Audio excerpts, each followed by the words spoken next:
যারা বিএনপির এমপি নির্বাচন করতে চান তাদের জন্য একটা বড় সুখবর দিয়েছে আপনার বিএনপির যিনি স্থায়ী কমিটির সদস্য সালাউদ্দিন সাহেব।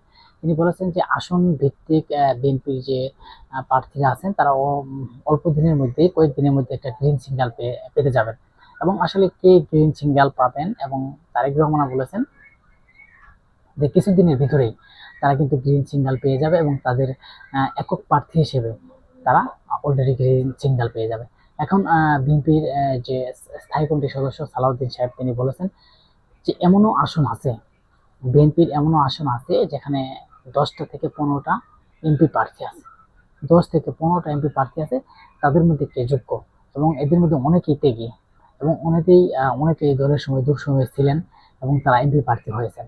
এবং আসলে কে গ্রহণযোগ্যতা তাকে দল থেকে একটা সিগন্যাল নোটিশ দেওয়া হবে যে তার সিগন্যাল যাদের জনপ্রিয়তা মাঠ পর্যায়ে জনপ্রিয়তা আছে এবং জনগণ যাকে ভালোবাসে এবং যারা ত্যাগী পরিশ্রমী, যাদের দ্বারাই কোনো চাঁদাবাজি টেন্ডারবাজি কোনো কোনো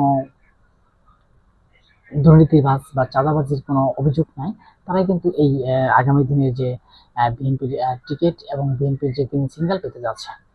এখন কথা হচ্ছে যে বিএনপি এত দেরি করছে কেন? এখনো জামাত অন্যদিকে তারা তাদের 300 আসনে 200 আসনে প্রার্থী দিয়েছে এবং কেন বিএনপি এখনো প্রার্থী দিচ্ছে না বা তারা এখনো কেন গ্রিন সিগন্যাল দিচ্ছে না? তারা অলরেডি কিন্তু বিএনপির পক্ষ থেকে বলা হয়েছে যে যারা যেখানে এমপি প্রার্থী হিসেবে থাকবেন বা থাকতে চান তারা সেখানে তাদের মাঠ পর্যায়ে গিয়ে বিএনপির যে 31 দফা সেই 31 দফা নিয়ে মানুষের কাছে তুলে ধরুন এবং মানুষকে বোঝান, মানুষকে বলুন যাতে আগামীতে বিএনপিকে মানুষ ভোট দেয় এবং বিএনপিকে মানুষ চায়, সেগুলো আপনারা বুঝুন এবং বলেন।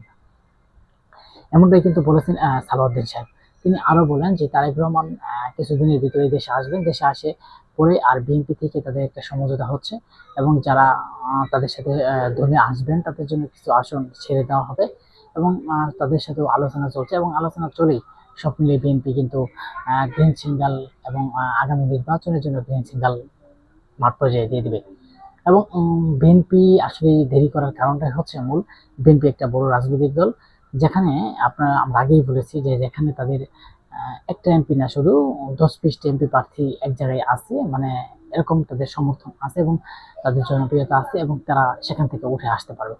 কারণ বিএনপি যদি 300 আসনে নির্বাচন করে 250 আসন জিতে আসার সম্ভাবনাও তাদের রয়েছে। কিন্তু অন্যান্য দল যে জামাত ইসলাম বা অন্যান্য দল তারা কি সেখানে উঠে আসতে পারবে কিনা? আসলে তারা কিন্তু জামাত ইসলাম দেখতে পাচ্ছেন যে অনেক আগেই কিন্তু তাদের 300 আসনে প্রার্থী চূড়ান্ত করে ফেলেছে এবং কি তাদের মধ্যে কিন্তু 100 আসন তারা শহীদের জন্য ছেড়ে দেবেন এমনটাই বলেছেন। এখন আমাদের প্রশ্ন হচ্ছে যে বিএনপির যে ভারপ্রাপ্ত চেয়ারম্যান তারেক রহমান কবে আসবেন?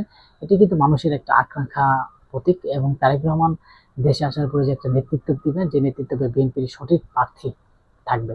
এবং আপনারা জানেন যে মাঠ পর্যায়ে অনেক যারা তরুণ এমপি হিসেবে থাকতে চান তারাও কিন্তু অলরেডি মাঠ পর্যায়ে গিয়েছেন।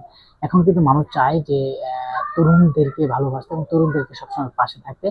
কারণ তরুণরা যাতে কাছে থাকে এবং তরুণদের মানুষ মূল্যায়ন করার জন্য চেষ্টা করে, যে কারণে কিন্তু এই মাঠ পর্যায়ে গ্রহণযোগ্যতা হয়েছে তরুণদের।